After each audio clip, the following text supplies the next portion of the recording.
Hello dear aspirant dear learners, कैसे हैं आप सब। दिस इज अभिषेक सिंह सिंगा क्लासेस पे आप सभी का स्वागत है। आशा करता हूँ आप सभी स्वस्थ होंगे, खुश होंगे, जम के अपनी तैयारी कर रहे होंगे, मन लगा के अपनी पढ़ाई कर रहे होंगे। एग्ज़ाम पास है, अपनी हेल्थ का ध्यान रखें। अच्छी हेल्थ रहेगी तो ही तैयारी भी अच्छे से कर पाएंगे। अगर बुखार हो जाओगे, बुखार हो जाएगा, बीमार पड़ जाओगे तो फिर आपका टाइम भी जाएगा और फिर उसकी वजह से इरिटेशंस होती है, फ्रस्ट्रेशन होती है। तो आपने पूरी साल मेहनत की है, उस मेहनत को बरकरार रखिए, अपने पेशेंस को लूज़ नहीं करना है। और जैसे जैसे पास आ रहा है वैसे वैसे अपनी एग्ज़ाम पास आ रहा है वैसे वैसे अपनी मेहनत को भी करते रहना है। ठीक है, चलिए। इंडियन पॉलिटी की इस सीरीज़ में हम लोग पार्लियामेंट को कवर कर रहे थे। आज हम लोग पार्लियामेंट प्रोसीडिंग से रिलेटेड टर्म्स को जानेंगे, समझेंगे किस तरीके से प्रोसीडिंग्स होती है हमारे देश के पार्लियामेंट में। जो हमारा टॉपिक ऑफ डिस्कशन रहेगा वो रहेगा सेशन ऑफ द पार्लियामेंट। ठीक है, क्या कौन कौन से सेशंस होते हैं हमारे देश में, उनसे रिलेटेड टर्म्स क्या हैं, पार्लियामेंट्री शेड्यूल क्या है, क्वेश्चन आवर क्या है, ज़ीरो आवर क्या है, दूसरे जो पार्लियामेंट्री डिवाइसेस हैं जैसे मोशन क्या किसे कहते हैं, रेजोल्यूशंस क्या होता है, इन सब चीज़ों के बारे में जानेंगे। सबसे पहले समझते हैं सेशन ऑफ द पार्लियामेंट। देखो, आपने अक्सर सुना होगा न्यूज़ में कि बजट सेशन चल रहा है, मॉनसून सेशन चल रहा है, विंटर सेशन चल रहा है। क्या मतलब होता है इनका सेशन का? सेशन मीन्स होता है जब पार्लियामेंट्री मेंबर्स जो होते हैं, हमारे देश के जो एमपीज़ होते हैं, वो पार्लियामेंट में मीट करते हैं। डिफरेंट जो टॉपिक्स हैं, चाहे वो पब्लिक इंपॉर्टेंस की हो या किसी चीज़ पे कानून बनाने की बात हो, इन सब चीज़ों पे डिबेट होता है, डिस्कशन होता है, वोटिंग होता है। तो this is called as a session of the Parliament. ठीक है, अब ये हमारे देश में जो क्या होता है, एक रूल है कि किसी भी, यानी कॉन्स्टिट्यूशन में ये चीज़ डिफाइन की गई है कि कोई भी दो सेशन के बीच का जो गैप हो वो 6 महीने से ज़्यादा नहीं होना चाहिए। मतलब एक साल में मिनिमम 2 बार तो पार्लियामेंट को मिलना ही मिलना है। मतलब पार्लियामेंट्री एमपीज़ को मिलना ही मिलना है। पार्लियामेंट के सेशंस 2 बार सेशन होंगे ही होंगे। अगर डेफिनेशन वाइज जाएँ तो a session is the period during which the parliament meets continuously to conduct legislative business. Okay, the president summons and prorogues the session on the advice of the government.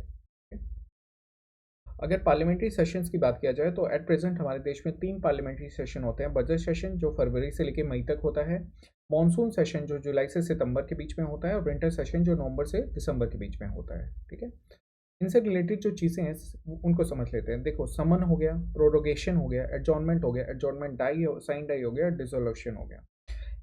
इन सारे terms को अच्छे से detail में समझते हैं। देखो, कोई भी सेशन शुरू होने से पहले क्या होता है, जो हमारे देश के प्रेसिडेंट होते हैं वो पार्लियामेंट के यानी दोनों हाउसेस को समन भेजते हैं कि भाई ये सेशन शुरू किया जाए। जैसे बजट सेशन शुरू होना है तो बजट सेशन से पहले जो प्रेसिडेंट है वो प्रेसिडेंट ईच जो हमारे जितने भी एमपीज़ हैं, बेसिकली समन करने का ये मतलब है जितने भी हमारे मेंबर ऑफ पार्लियामेंट है उन सबों को ये बताना कि आपको मिलना है, आपस में एक जगह पे मीटिंग करनी है, और दैट प्लेस इज पार्लियामेंट। ठीक है, तो ये प्रेसिडेंट किसी भी सेशन को शुरू होने से पहले प्रेसिडेंट जो होते हैं दोनों हाउसेस के, पार्लियामेंट के दोनों हाउसेस को समन भेजते हैं कि ये सेशन शुरू किया जाए, ये सेशन अब स्टार्ट किया जाए। ठीक है, तो जैसे बजट सेशन अभी चल रहा है, बजट सेशन से पहले ऑब्वियस सी बात है हमारे देश के प्रेसिडेंट ने दोनों हाउसेस को समन किया होगा।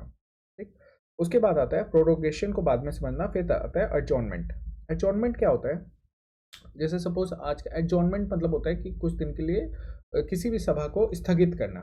मतलब पार्लियामेंट जैसे आज दिन का, आपने सुना होगा ना हमारे देश में, जैसे आज दिन का पूरे दिन का सेशन हुआ, बिजनेस हुआ, हाउस ऑफ जो भी आपका लोकसभा या राज्यसभा की जो भी अपनी लेजिस्लेटिव बिजनेस चला, उसके बाद स्पीकर साहब जो होते हैं या प्रिसाइडिंग ऑफिसर होते हैं या आप चेयरपर्सन कह लो, वो एडजॉर्न कर देंगे फॉर द नेक्स्ट डे, या एक तरह का ब्रेक समझो, एक टेम्प्रेरी ब्रेक।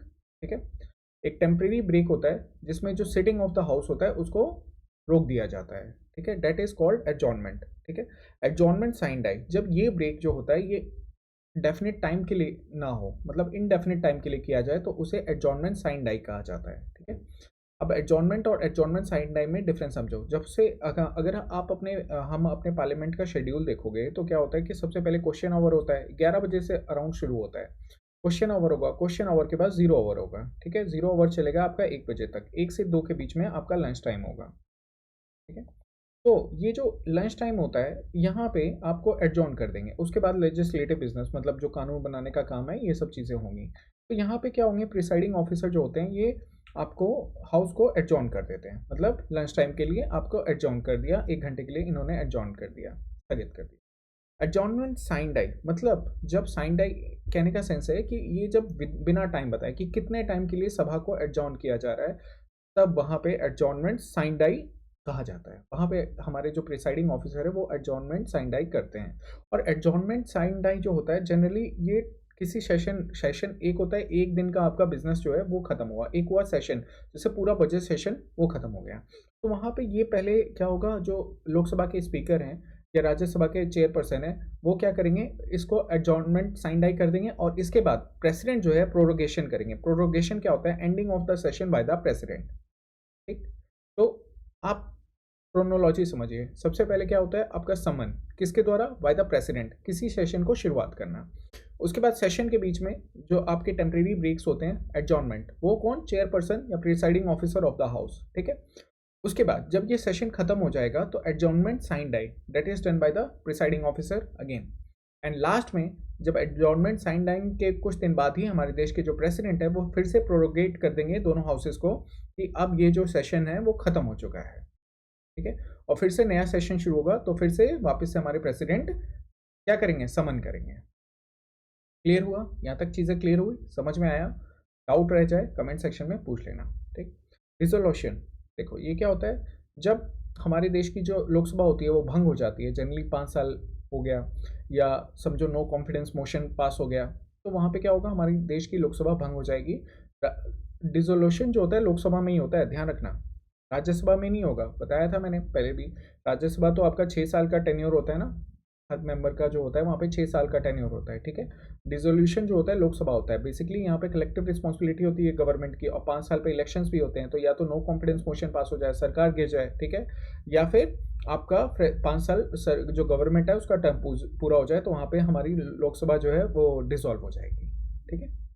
तो ये पांचों टर्म आपको समझ में आए सेशन से रिलेटेड। अब देख लेते हैं एक बार प्रोरोगेशन और एडजॉर्नमेंट में एक डिफरेंस समझ लेते हैं। देखो, टर्मिनेशन ऑफ ए सेशन, यहाँ temporary suspension of the office sitting of a parliament by the speaker, यहाँ termination of session of the parliament by the president. Prorogation में सेशन को टर्मिनेट किया जाता है बाय द प्रेसिडेंट, और adjournment में ये temporary suspension of the sitting by the speaker and the chairperson.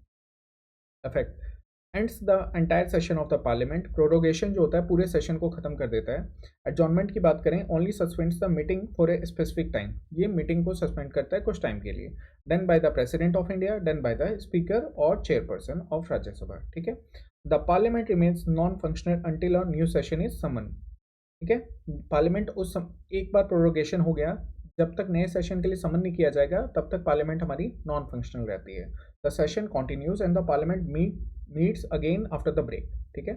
Adjournment में क्या होता है, ब्रेक के बाद वापस से पार्लियामेंट मिलती है। All pending bills and the business except money bills and those pending in Rajya Sabha remains active for the next session. ठीक है। जितने भी हमारे पेंडिंग बिल्स होते हैं, बिजनेस होते हैं, एक्सेप्ट मनी बिल और दोज जो राज्यसभा में है वो एक्टिव रहते हैं फॉर द नेक्स्ट सेशन। किसमें, in case of prorogation. All pending bills and discussions remains unaffected and resume when the session continues. ठीक है। All notices except impeachment motion lapse and must be reintroduced. Prorogation के case में क्या होता है, impeachment के motion की को छोड़ दिया जाए तो सारे नोटिसेस लैप्स हो जाते हैं, but in case of the adjournment no lapse of the business and discussions resume after reassembly. After the budget session, the president issues a prorogation order to end the session. A day sitting is adjourned for the lunch or for the next working day. ठीक है, ये तो बताया मैंने।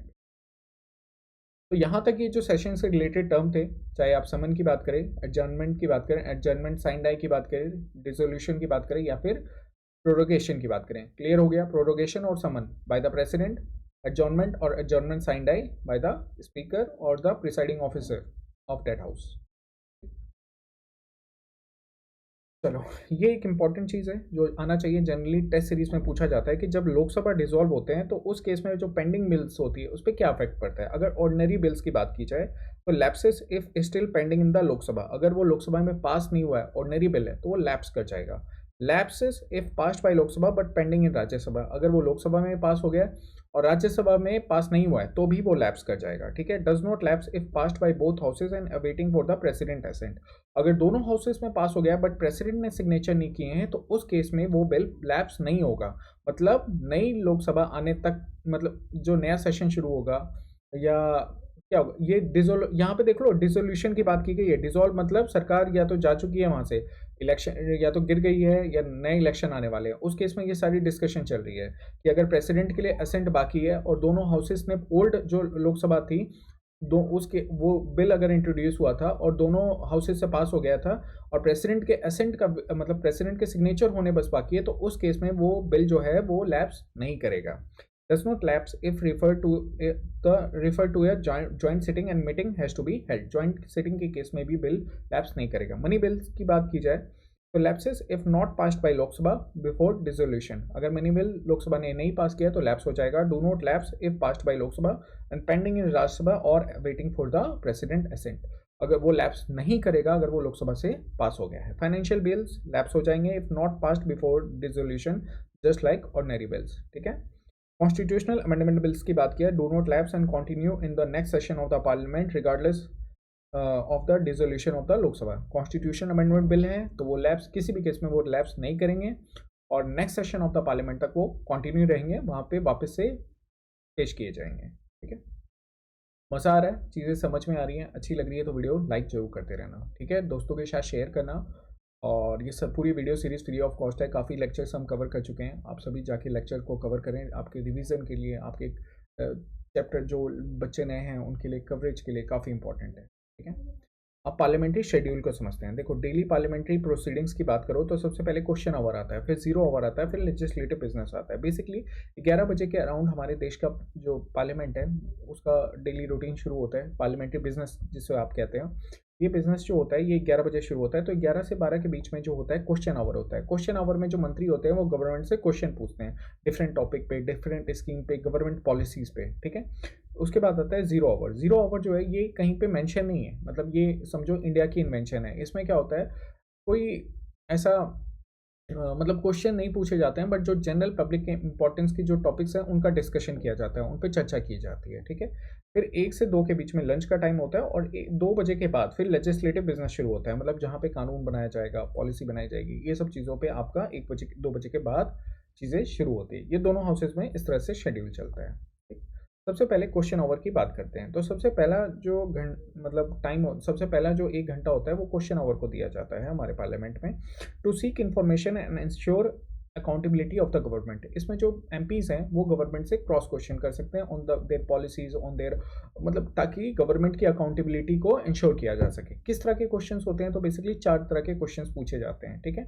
एक होता है start question, फिर एक अनस्टार्ट, शॉर्ट नोटिस क्वेश्चन और सप्लीमेंट्री क्वेश्चन। देखो स्टार्ट क्वेश्चन क्या होते हैं, ये इसमें ना स्टार मार्क किया जाता है ये इस तरह के क्वेश्चंस को, और इनका आंसर, और ये सारे क्वेश्चंस ना क्या होता है कि जो प्रोसीडिंग्स होती है, और क्योंकि यहाँ पे क्या होता है प्रोसीडिंग ओरल, इनका आंसर ओरल वे में देना होता है, ठीक है। और क्योंकि ये ओरल वे में दे रहे हैं, ठीक है, ओरल वे में दे रहे हैं, तो यहाँ पे सप्लीमेंट्री क्वेश्चंस भी पूछे जा सकते हैं। स्टार्ट क्वेश्चंस में क्या है, आंसर जो देना है ओरली देना है, कोई रिटर्न नहीं देना है, तो और ये क्वेश्चन पहले मिल जाते हैं सेशन शुरू होने से पहले, मतलब उस दिन का जो सिटिंग है उसको शुरू होने से पहले ये मिनिस्टर को दे दिए जाते हैं और इसका आंसर जो है ओरल वे में देना होता है, तो इस पर सप्लीमेंट्री क्वेश्चंस भी पूछे जाते हैं। अनस्टार्ट क्वेश्चंस जो होता है ये क्या होता है, रिटर्न आंसर्स होते हैं। अब क्योंकि रिटर्न आंसर दे रहे हो तो ऑलरेडी उसमें चीज़ों का एक्सप्लेनेशन दिया जाएगा, तो यहाँ पे सप्लीमेंट्री क्वेश्चंस अलाउड नहीं होते हैं। शॉर्ट नोटिस क्वेश्चन, ये क्या होता है, शॉर्ट नोटिस क्वेश्चन क्या है कि कोई ऐसी बहुत अर्जेंट है, कोई पब्लिक इंपॉर्टेंस की काफ़ी अर्जेंट इशू खड़ा हो गया है, तो इससे रिलेटेड क्वेश्चन होते हैं। इसमें जनरली 10 डे का नोटिस पीरियड दिया जाता है, ठीक है। 10 डे के नोटिस पीरियड पे आप किसी भी गवर्नमेंट के मिनिस्टर से आप क्वेश्चन पूछ सकते हो, ठीक है। सप्लीमेंट्री क्वेश्चन ये फॉलो अप क्वेश्चन होते हैं जो स्टार्ट क्वेश्चन के साथ पूछे जाते हैं। 3 तरह के question, start, unstarred, short notice और सप्लीमेंट्री जो एडिशनल क्वेश्चंस होते हैं क्योंकि स्टार्ट क्वेश्चन में ओरल आंसर्स दिए जाते हैं तो उनके साथ भी पूछा जाता है। अनस्टार्ट क्वेश्चन में क्या होता है, रिटर्न आंसर होते हैं, तो ऑलरेडी एक्सप्लेनेशन होते हैं, तो वहाँ पे सप्लीमेंट्री क्वेश्चन अलाउड नहीं होते हैं। शॉर्ट नोटिस मतलब 10 डे के मिनिमम शॉर्ट नोटिस पे आपको क्वेश्चन पूछना होता है, और इसमें कोई भी अर्जेंट मैटर आ गया पब्लिक इंपॉर्टेंस का तो उस पर यहाँ पे क्वेश्चन पूछे जाते हैं। चलो आगे बढ़ते हैं। अगला जो 1 घंटा होता है उसको जीरो आवर होता है। इसमें कोई क्वेश्चन नहीं पूछे जाते हैं, बट जो भी अर्जेंट मैटर होता है, कोई भी ऐसा कोई इंपॉर्टेंट मैटर आ गया जो अभी, जैसे सपोज कुंभ से रिलेटेड कोई इशू आ गया, जैसे अभी स्टैम्पेड हो गया ना आपके दिल्ली रेलवे स्टेशन पे, देखो कितने लोग मर गए। अब वहाँ के मैनेजमेंट से रिलेटेड या किसी भी टॉपिक ऑफ डिस्कशन, मतलब इस तरह का कोई अर्जेंट मैटर आ गया, तो उससे रिलेटेड जो क्वेश्चन चीज़ें हैं वो 0 आवर में डिस्कस की जाती है। हाँ, ये कोई ऑफिशियली रिकॉग्नाइज नहीं है, ये कहीं पे मेंशन नहीं किया गया है, बट ये इंडिया की इन्वेंशन है बेसिकली, हमारे देश में ये इजाद की गई है। अगला देखो, दूसरा अब डिफरेंस समझते हैं मोशन एंड रेजोल्यूशन में। देखो मोशन क्या होता है, रेजोल्यूशन क्या होता है। अगर पार्लियामेंट में किसी भी काम को करना है आपको, तो वहाँ पे पहले मोशन, अगर किसी भी चीज़ को, टॉपिक को आपको रेज करना, कोई बिल लाना है, तो पहले आपको एक मोशन पास करवाना पड़ेगा। ये जो मोशन पास होगा कि नहीं होगा, ये कौन डिसाइड करता है, this is decided by the speaker.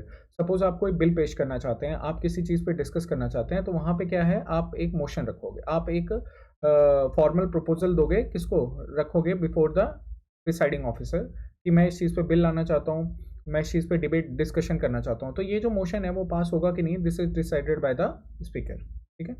या आप राज्यसभा की बात करें तो वहाँ के वाइस प्रेसिडेंट जो है, जो वहाँ के एक्स ऑफिशियल चेयरमैन होते हैं, ठीक है। रेजोल्यूशन क्या है, समझो कि अगर कोई रेजोल्यूशन पास हो गया, तो मान के चलो कि उस उस सभा में बैठे जितने भी मेंबर हैं उनकी अनुमति मिल गई, ठीक। जैसे आंध्र प्रदेश गवर्नमेंट को जब एसएलसी मतलब स्टेट लेजिस्लेटिव काउंसिल बनानी थी, तो उन्होंने अपने एसएलए मतलब स्टेट लेजिस्लेटिव असेंबली से एक रेजोल्यूशन पास किया था कि हमें एक लेजिस्लेटिव काउंसिल चाहिए। तो इस रेजोल्यूशन के पास होने का मतलब है कि आपका जितना भी मतलब उस सभा में बैठे हुए सारे लोग जो हैं इस बात से एग्री करते हैं। देखो मोशन में ज़रूरी नहीं है कि वोटिंग होगी या नहीं होगी, मोशन में वोटिंग्स होती भी है, किसी किसी केस में वोटिंग नहीं होती है, जैसे नो कॉन्फिडेंस मोशन में आपकी वोटिंग की जाती है, ठीक है। बट कुछ ऐसे भी मोशंस होते हैं जहाँ पे वोटिंग की ज़रूरत नहीं होती है। रेजोल्यूशन के केस में क्या होता है कि आपकी वोटिंग ज़रूरी होती है, ठीक है। यहाँ पे वोटिंग वोटिंग हो भी सकती है एंड वोटिंग नहीं भी हो सकती है, दोनों केसेस हैं। बट रेजोल्यूशन के केस में आपकी वोटिंग मैंडेटरी होती है। जब तक कोई भी रेजोल्यूशन तब तक पास नहीं होगा जब उस पर आपकी वोटिंग से उसे पास ना कराया जाए, ठीक। तो ये डिफरेंस समझ में आया मोशन एंड रेजोल्यूशन का। अब डिफरेंट टाइप्स ऑफ मोशंस एक बार देख लेते हैं क्या क्या होते हैं। Motion in the parliament are formal proposal made by the members to initiate discussion और decision making on various matters, ठीक है। जैसा मैंने आपको समझाया कि मोशन क्या है, ये एक फॉर्मल प्रपोजल है जो मेंबर्स जो हमारे देश के पार्लियामेंट है उनके मेंबर्स के द्वारा प्रिसाइडिंग ऑफिसर्स के सामने रखा जाता है कि मैं इस चीज़ पर डिस्कशन शुरू कराना चाहता हूँ या इससे रिलेटेड कोई बिल लाना चाहता हूँ, ठीक है। Different types of motion serve the different purpose in legislative proceedings. Here the main types को देख लेते हैं। सबसे होता है सब्सटेंटिव मोशन। देखो सब्सटेंटिव मोशन क्या हुआ, a self contained motion that is presented independently and required full discussion and voting. ये देखो कोई भी इंपॉर्टेंट मैटर है जिस पे डिबेट डिस्कशन करना है तो उसको सब्सटेंटिव मोशन के अंडर में रखा जाएगा। जैसे नो कॉन्फिडेंस मोशन हो गया या इम्पीचमेंट मोशन हो गया। अब ये क्या है, इन पे डिबेट डिस्कशन चाहिए, है ना, सारे मेंबर्स की रजामंदी चाहिए तो ही ये मोशन पास हो पाएंगे, है ना। तो इस तरह का कोई भी इंडिपेंडेंट मोशन जिस पे फुल सारे मेंबर्स का डिस्कशन चाहिए, वोटिंग चाहिए, कोई भी ऐसा इंपॉर्टेंट मोशन, उसे क्या कहेंगे, सब्सटेंटिव मोशन। सब्स्टिट्यूट मोशन क्या हो गया कि जो आपने मोशन पहले रखा उसको आप चेंज करना चाहते हैं, मतलब उसकी जगह कोई दूसरा मोशन रखना चाहते हैं, तो that is called substitute motion proposed as an alternative to the existing motion, ठीक है। जो आपने पहले मोशन रखा था, कोई भी आपने प्रपोजल रखा था, उसकी जगह आप उसको रिप्लेस करके उसका कोई अल्टरनेटिव मोशन रखना चाहते हैं, that is called substitute motion. If accepted it replaces the original motion, ठीक। Closure motion. क्लोजर मोशन क्या होता है, किसी भी मैटर पे जब क्लोजर मतलब ही होता है बंद करना, क्लोजर मैटर मतलब क्लोजर मोशन हो गया अगर किसी भी मैटर पे जो डिबेट डिस्कशन है उसको आप बंद करना चाहते हो तो उसे क्लोजर मोशन कहते हैं, ठीक है। Use to cut short the debate on the matter. अब ये 4 तरह के क्लोजर मोशन होते हैं, simple closure, guillotine closure, kangaroo closure and closure by the compartment. Simple closure क्या है कि किसी पर्टिकुलर सब्जेक्ट पे सिंपल बंद कर देना, डिबेट डिस्कशन अब इस पे नहीं होगी, डेट इज सिंपल क्लोजर।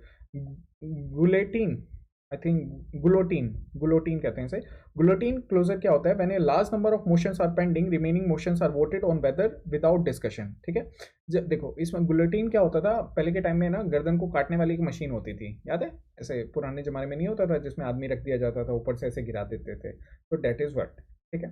तो इसमें क्या होता है कि जब मोशन बहुत सारे मोशंस पेंडिंग होते हैं तो इसमें क्या मतलब कुछ मोशंस को कर दिया आपने, कुछ मोशंस को पास कर दिया और बाकी मोशंस को बिना पास किए बस उसको निपटारा कर देना, that is called guillotine closure.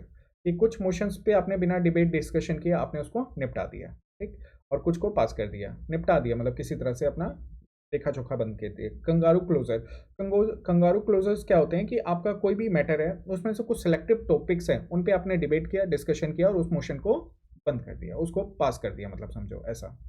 ठीक है। Closure by compartment, the bill is divided into section and voting occurs after discussion on each part. इसमें क्या है कि कोई भी एक बड़ा किसी कोई टॉपिक है जिसमें काफ़ी सारी चीज़ें हैं, उसको आपने डिफरेंट पार्ट्स में डिवाइड कर दिया, एक एक करके आप डिबेट डिस्कशन करते गए और उसको क्लोज करते गए। That is called closure by compartment. तो क्लोजर मोशन आपने चार समझा, simple closure, guillotine closure, kangaroo closure and closure by compartment. देखो, सिंपल क्लोजर मतलब आपने बंद कर दिया। गुलोटीन क्लोजर मतलब क्या होता है कि आपने जो बहुत सारे जब पेंडिंग होते थे तो कुछ पे डिबेट किया, कुछ पे नहीं किया, और उस मोशन को क्या किया, उस मोशन को वोट करके पास कर दिया, बंद कर दिया। मतलब कैंगारू या नहीं भी पास किया, दैट इज मतलब उसको बंद कर दिया बेसिकली। कैंगारू क्लोजर क्या हुआ कि आपने कुछ सेक्शंस पे डिबेट किया और फिर उसको डिस्कशन उस पर समाप्त कर दिया। क्लोजर बाय कंपार्टमेंट मतलब जो लंबा जो आपका वो था, क्या था, डिबेट डिस्कशन था पूरे टॉपिक पे, उसको अलग अलग कंपार्टमेंट में डिवाइड किया, अलग अलग सेक्शंस में डिवाइड किया, एक पार्ट पे डिबेट करते गए और उसको क्लोज करते गए। This is closure motion. No day yet named motion मतलब एक मोशन है जो स्पीकर ने एक्सेप्ट तो कर लिया है, बट उस पर डिबेट डिस्कशन कब होगा उसके बारे में अभी कोई भी फिक्स डेट नहीं डिसाइड की गई है। That is called no day yet named motion. ठीक।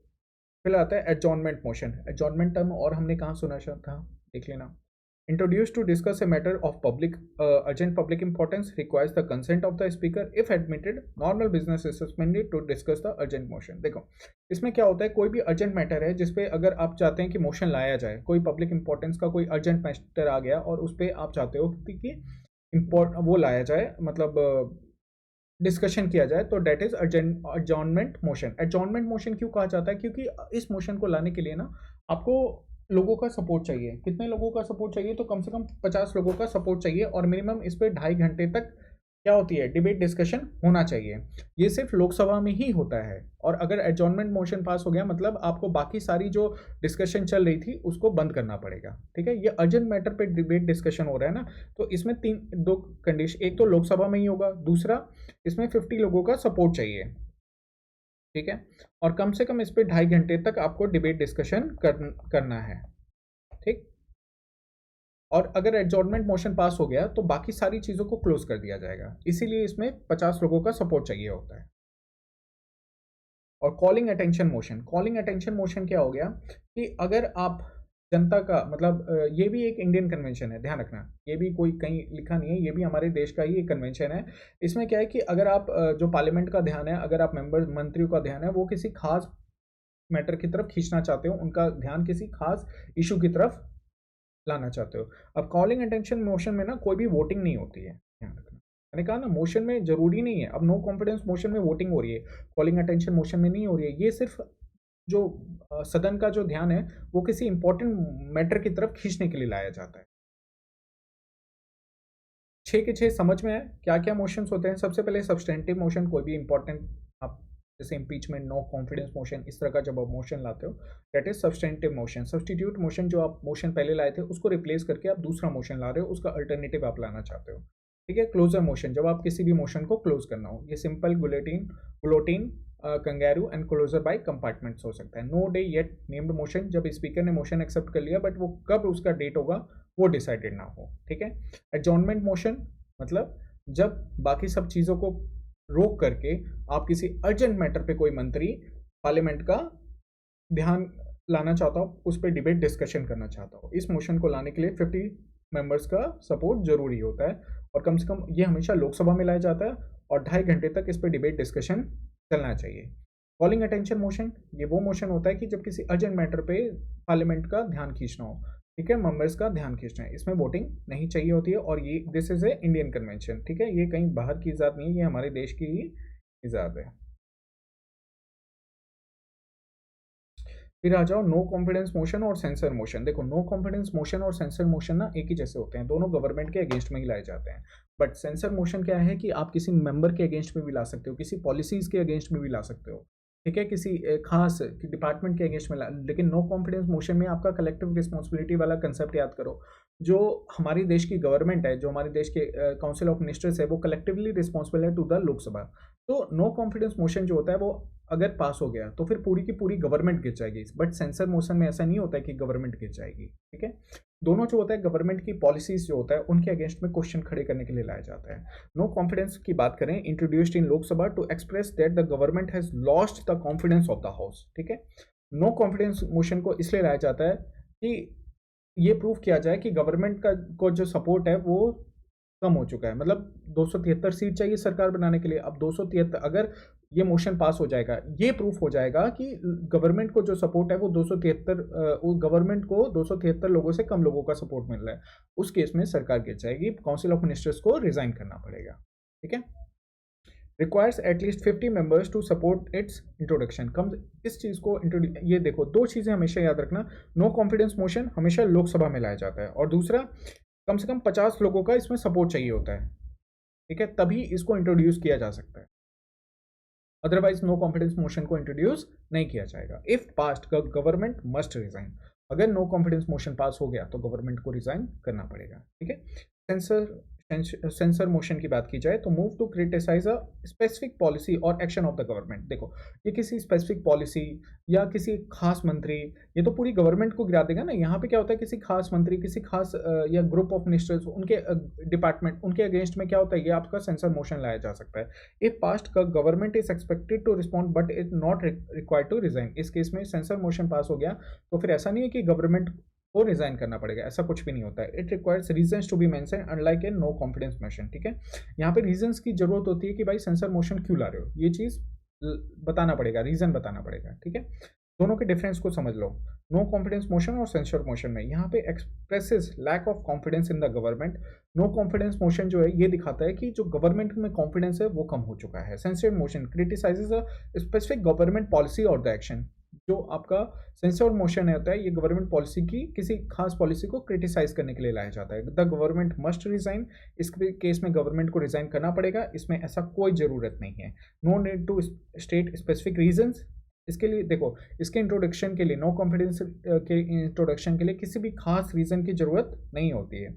जबकि आपकी सेंसर मोशन की बात की जाए तो यहाँ पे रीजंस को मेंशन करना पड़ता है, ठीक है। Directed at the entire government, ये पूरी गवर्नमेंट के अगेंस्ट में होता है। Can be directed at a specific minister और the policy only in the Lok Sabha, both in Lok Sabha and Rajya Sabha. तो डिफरेंस क्लियर हुआ नो कॉन्फिडेंस मोशन और सेंसर मोशन में। सेंसर मोशन में आज हमने क्या क्या पढ़ा, जरा एक बार वापस से रिकैप कर लें। देखो, सबसे पहले हमने सेशंस को देखा, कितने तरह के सेशन होते हैं, budget session, monsoon session, winter session, gap 6 महीने से कम नहीं होना चाहिए किसी दो सेशंस के बीच में, ठीक है। सेशन से रिलेटेड चीज़ों को समझा, summon, prorogation, adjournment, adjournment sine die और डिसोल्यूशन, ठीक है। प्रोरोगेशन और एडजॉर्नमेंट में डिफरेंस को समझा, जाना। लोकसभा डिसॉल्व होती है तो बिल्स पे क्या असर पड़ता है, ये सब चीज़ों को समझा। पार्लियामेंट्री शेड्यूल को जाना, क्वेश्चन आवर को जाना, जीरो आवर को जाना, और उसके बाद हमने क्वेश्चन आवर से रिलेटेड कितने टाइप के क्वेश्चंस होते हैं, ठीक है, इन चीज़ों को समझा। जीरो आवर को समझा, जीरो आवर का क्या इंपॉर्टेंस है। मोशन और रेजोल्यूशन में डिफरेंस समझा, ठीक है। डिफरेंट टाइप्स ऑफ मोशन को समझा, substantive motion, substitute motion, closure motion, no day yet named motion, adjournment motion, calling attention motion, no confidence motion, censure motion, और सेंसर मोशन और नो कॉन्फिडेंस मोशन के बीच में डिफरेंस अच्छे से। Video अच्छा लगे तो लाइक जरूर करना, बहुत मेहनत लगती है, बिलीव मी। और भी बहुत सारी चीज़ें मैं आपके लिए प्लान कर रहा हूँ। अभी देख रहे होगे टेलीग्राम चैनल पे काफ़ी सारी कंटेंट डेली आ रही है। तो जो भी लड़के आप, जो भी बच्चे जो पहली बार इस लेक्चर को देख रहे हैं वो चैनल को जरूर सब्सक्राइब करें, एंड टेलीग्राम से भी जुड़ें। टेलीग्राम पे काफ़ी सारा कंटेंट मैं अब रेगुलर अपडेट कर रहा हूँ। द हिंदू का डिस्कशन आ रहा है, जल्दी ही मैं द हिंदू का डेली डिस्कशन भी लाने वाला हूँ नेक्स्ट मंथ से, एंड इंडियन इकोनॉमी की सीरीज भी शुरू होने वाली है। तो आप हमारे चैनल से सब्सक्राइब करें, टेलीग्राम पे चैनल पे जुड़े, चैनल इंस्टाग्राम पे जुड़े, फेसबुक पेज को लाइक करें, जहाँ भी है आपके कन्वीनियंट के हिसाब से आप कोई एक चैनल सब्सक्राइब करें, आपको वहाँ से नोटिफिकेशंस मिलने शुरू हो जाएंगे, ठीक है। एंड वीडियो कैसा लगा, अच्छा लगा तो प्लीज़ कमेंट सेक्शन में अपना फीडबैक दें, और जो भी डाउट रह जाते हैं तो आप मुझे ज़रूर बताएं। आप हमसे फेसबुक, इंस्टा, यूट्यूब, टेलीग्राम, जहाँ चाहें वहाँ जुड़ सकते हैं। अगर आप हमारी ऐप डाउनलोड करते हैं, वहाँ ये मैगज़ीन आपको फ्री ऑफ कॉस्ट मिल जाएगी, जिसमें स्पेशली करंट अफेयर्स की मैगज़ीन और डेली अपडेट होती है, ठीक है। एंड चलिए, इसी उम्मीद के साथ कि आप सभी स्वस्थ होंगे, खुश होंगे, और कल हम फिर वापस से मिलते हैं नए लेक्चर के साथ, नए जोश के साथ। Stay tuned to Singer classes.